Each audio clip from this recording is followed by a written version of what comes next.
Lawan! Jangan diam! Jangan diam! Lawan! Baik kawan-kawan, selamat datang di 17 tahun Aksi Kamisan. Selamat, sebenarnya nggak selamat ya, karena ini bukanlah sebuah perayaan, ini sebuah peringatan bahwa 17 tahun kita, terutama Ibu Sumarsi, yang kita bersamai juga Mbak Suci dan keluarga-keluarga korban lainnya, kita bersamai perjuangan-perjuangan yang kita berdiri, dan ini sudah berjalan selama 17 tahun. Tapi sayangnya selama 17 tahun juga kasus-kasus pelanggaran HAM berat masih belum jelas penyelesaiannya. Dan Aksi Kamisan selama 17 tahun ini sudah menjelma juga sebagai monumen, kawan-kawan. Bila kita lihat di belakang kita ada Monas sebagai monumen, sebagai ikon ibu kota Jakarta. Di seberang sana ada Istana Presiden, ikon kekuasaan. Aksi Kamisan juga adalah sebuah monumen, kawan-kawan. Selama 17 tahun kita terus menuntut, kita terus melawan, kita terus mempertanyakan keadilan, penyelesaian terhadap kasus-kasus pelanggaran HAM. Ini membuat kita dan Aksi Kamisan ini menjelma menjadi sebuah monumen. Monumen ketidakadilan, monumen impunitas, monumen tidak pedulinya negara atas nyawa, atas korban-korban yang diciptakan sendiri, yang merupakan anak kandungnya sendiri. Dan kawan-kawan, saya pengen kita semua bertepuk.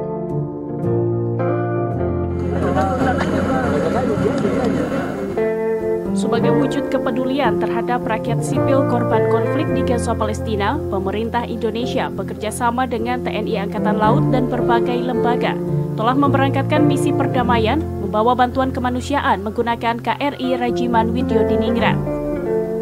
Pemberangkatan misi tersebut dilepas langsung oleh Menteri Pertahanan Prabowo Subianto di kawasan Dermaga Kolin Lamil, Jakarta Utara pada Kamis 18 Januari pagi.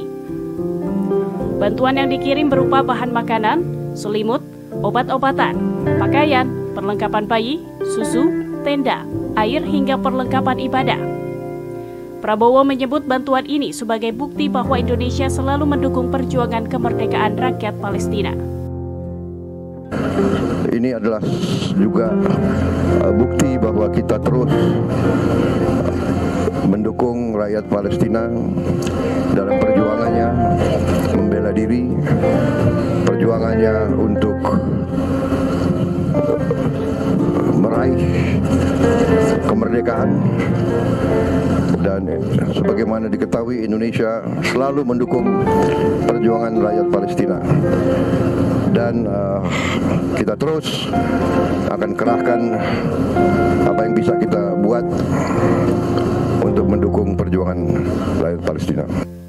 Pelayaran ini nantinya akan menempuh rute Jakarta, Belawan, Al-Arish, Jeddah, Batam, dan kembali lagi ke Jakarta dengan total waktu 52 hari perjalanan hingga kembali ke Indonesia.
Dipilih oleh DPR, ya, ada sejumlah concerns, ya, kekhawatiran, ya, terutama yang terkait dengan dua hal yang menjadi pondasi lembaga peradilan termasuk Mahkamah Konstitusi, yakni soal independensi dan imparsialitas.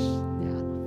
Nah, saya ingin menyampaikan itu tidak sekedar nanti hanya disampaikan, tapi harus dibuktikan dalam kerja-kerja proses mengadili perkara-perkara yang menjadi kewenangannya Mahkamah Konstitusi, bahwa independensi dan imparsialitas itu tidak ada pilihan lain kecuali harus dipegang dengan erat, dengan kuat, ya.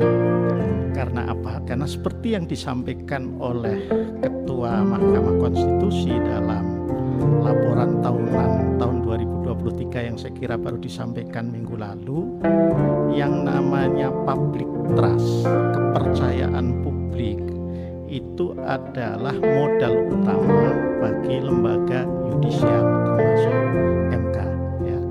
Jadi modal utamanya ini harus dikuatkan secara terus-menerus dan tidak sebaliknya, ya, tergerus, ya, secara terus-menerus. Memang ini sebuah tantangan yang tidak mudah, tapi saya kira karena saya selama 2 periode di DPR itu ada di Komisi 3, saya katakan bahwa apa yang terjadi di Polri saya kira bisa juga menjadi pelajaran. Polri ketika ada kasus Sambo kan tingkat kepercayaannya merosot tajam, tapi kemudian bisa rebound, ya, bisa kembali. Saya yakin dengan semangat kebersamaan, kekompakan para yang mulia Hakim Mahkamah Konstitusi di bawah pimpinan yang mulia Dr. Soehartoyo, itu akan bisa